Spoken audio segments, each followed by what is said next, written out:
masuk ih. Ih, masuk WC. Astaga. Oh, bahaya itu.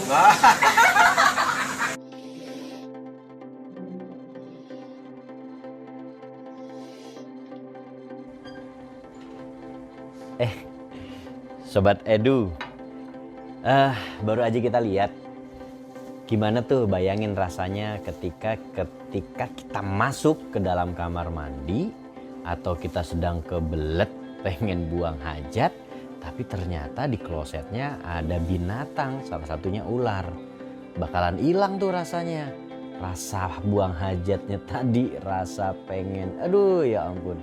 Nah, sebenarnya hal ini bisa kita hindari. Bagaimana caranya supaya binatang seperti tikus ataupun ular tidak masuk ke dalam kloset? Nah, kita punya rekan namanya Mas Andi Daeng. Kita minta yuk pendapatnya, gimana sih tipsnya supaya tidak ada binatang yang masuk ke dalam kloset di kamar mandi kita. Oke, Mas Andi silakan.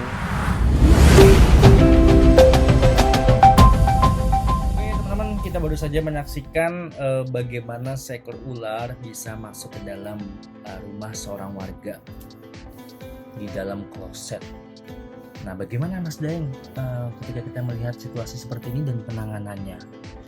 Nanti dulu ya teman-teman, sebelum langsung ke poinnya, aku mau memberikan penjelasan sedikit aja. Jadi gini, dalam manajemen keselamatan dan penanganan ular itu tidak mulai dari anti bisa, kemudian bagaimana cara penanganannya, tetapi kita mulai dari pencegahannya dulu nih, supaya tidak ada ular yang datang ke dalam rumah. Yang pertama, ketika kita memiliki saluran pembuangan air yang langsung mendrainase ke sungai, ke persawahan, ke got, tanpa adanya pelindung kawat ram di ujung pembuangannya bisa, atau mungkin menutup kloset ketika sudah dipakai kemudian ditutup kembali memakai papan. Itu yang pertama. Agar apa? Agar tidak adanya hewan-hewan asing yang masuk seperti tikus, seperti ular apalagi kan. Nah, ketika dia sudah masuk ke kloset, kemudian kloset itu tertutup, tidak ada hawa, si ular atau si tikus pasti balik kanan ke awal dia masuk.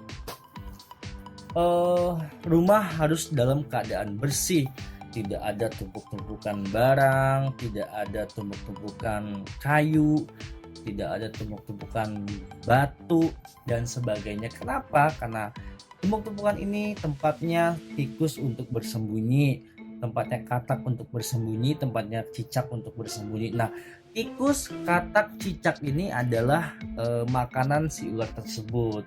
Kenapa ular bisa datang? Karena ular memiliki indera atau organ yang namanya Jacobson, kalau tidak salah ya. Indera Jacobson ini adalah indera yang mendeteksi hawa panas seperti tikus, seperti cicak, seperti mungkin hewan ternak. Nah, ketika ular mencium bau itu, ular akan masuk di mana tempat tersebut yang terdeteksi adanya aroma-aroma atau sensor seperti tikus tadi dalam rumah. Makanya rumah harus keadaan bersih, tidak ada tumpuk-tumpukan ya. Rumah harus dalam keadaan yang wangi. Kenapa? Kalau wangi itu seperti contoh wangi karbol, wangi kapur bagus, kemudian wangi-wangi yang menyengat lah intinya, itu mengganggu organ Jacobson si ular. Ketika ular mencium wangi-wangian tersebut, ular akan terganggu. Ketika ular terganggu, ular tidak akan melanjutkan perjalanannya. Terima kasih Mas Andi Daeng. Mas Andi Daeng ini juga termasuk salah satu pemadam kebakaran yang mencintai binatang juga nih. Beliau juga ahlinya tentang ular maupun binatang melata lainnya. Dan teman-teman, kalau memang ada binatang yang masuk ke dalam kloset ataupun ke kamar mandi kita seperti ular ataupun biawak, silakan aja kalau memang bisa menangani atau bisa menangkapnya, silakan kalau memang kita punya kemampuan menangani atau menangkap binatang tersebut. Namun kalau nggak mampu ataupun nggak berani menangani binatang-binatang seperti itu, silahkan segera hubungi pemadam kebakaran. Dan kalau memungkinkan, foto dan juga ceritakan binatangnya seperti apa ciri-cirinya supaya teman-teman pemadam kebakaran bisa segera melakukan persiapan operasi penangkapan. Satu lagi nih, kalau teman-teman tertarik dengan kaos yang saya kenakan ini, silahkan kunjungi Instagram nos.co ataupun Shopee maupun Tokopedia Nos Clothing.